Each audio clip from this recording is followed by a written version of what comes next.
বাচ্চা কোলে নিয়ে ভিড় ট্রেনের জেনারেল কামরায় উঠলেন একটি মেয়ে। বয়স আর কত হবে, 26-27। ভিড় মানে বেশ ভিড়। তখন এক ভদ্রলোক মেয়েটিকে উদ্দেশ্য করে বললেন, বাচ্চা নিয়ে এই ভিড় ট্রেনে উঠেছো মা, তুমি তো লেডিস কামরায় উঠতে পারতে। মেয়েটি অকপটে বলে উঠল, জেনারেল কামরায় উঠলে বাচ্চা কোলে দেখলে ছেলেরা কেউ না কেউ সিট ছেড়ে দেয়, সিট না ছাড়লে বাচ্চাটিকেও অন্তত কোলে নাই। লেডিস কামরায় উঠলে সিট তো দূরের কথা, বাচ্চাটিকে কারো কোলে দিতে চাইলে কেউ নিতে চায় না, মুখ ঘুরিয়ে নেয়, উল্টে কথা শোনায়। লেডিস কামরাতেই এক মহিলা আমাকে বলেছিল, বাচ্চা সামলাতে যদি না পারো বাচ্চা নাও কেন। এমন কথা ছেলেরা বলবে না। কথাগুলো বলেই ভিড় ঠেলে এগিয়ে গেল ভিতরে। সঙ্গে সঙ্গেই একটি ছেলে সিট ছেড়ে দিল দেখলাম। কিছুদিন আগে আরেকটি ঘটনা কথা বলি। ইস্টার্ন লাইনে একদিন ফিরছি শ্রীরামপুর থেকে। উত্তরপাড়া নামবে এক মধ্যবয়স্ক ভদ্র মহিলা। খুব ভিড়।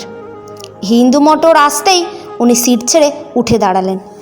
এক ভদ্রলোক বললেন, মাসিমা নামবেন যখন সামনে এগিয়ে যান।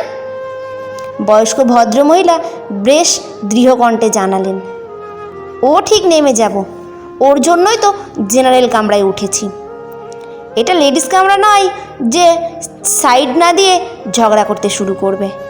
জেনারেল কামরায় উঠলে সিটও পাই, নামার সময় তোমাদের মতো ছেলেরা আমাকে নামিয়েও দেয়। একজন সঙ্গে সঙ্গে বলল, তাহলে ছেলেরাই সহযোগিতা করে বলছেন। উনি হেসে বললেন, এই তো দেখোই না আমি নামবো, তোমরাই আমাকে ঠিক নামিয়ে দেবে। শুধু এই দুইজন নয়, এটা তো নমুনা মাত্র।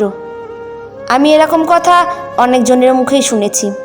আচ্ছা, মেয়েরাই কি মেয়েদের শত্রু? লেডিস কামরায় তো পুরুষ যাত্রী ওঠে না। সত্যিই কি এমনটা হয়? হয় নিশ্চয়। তা না হলে একটা মেয়ে অসহায় অবস্থায় লেডিস কামরায় উঠলে সেখানে আরেকটি মেয়েই কিভাবে এত খারাপ কথা বলতে পারে? মেয়েদের ভালো কি মেয়েরাই চায় না? খুব সত্যি কথা কি জানেন, মেয়েরাই মেয়েদের ভালো চায় না। একটা মেয়েই আর একটা মেয়েকে বাজে কথা বলে, একটা মেয়েই আর একটা মেয়েকে সহযোগিতা করে না, আর মেয়েরাই মেয়েদেরকে সম্মান দেয় না। বড্ড তেতো লাগবে কথাগুলো, কিন্তু এটাই চরম সত্যি।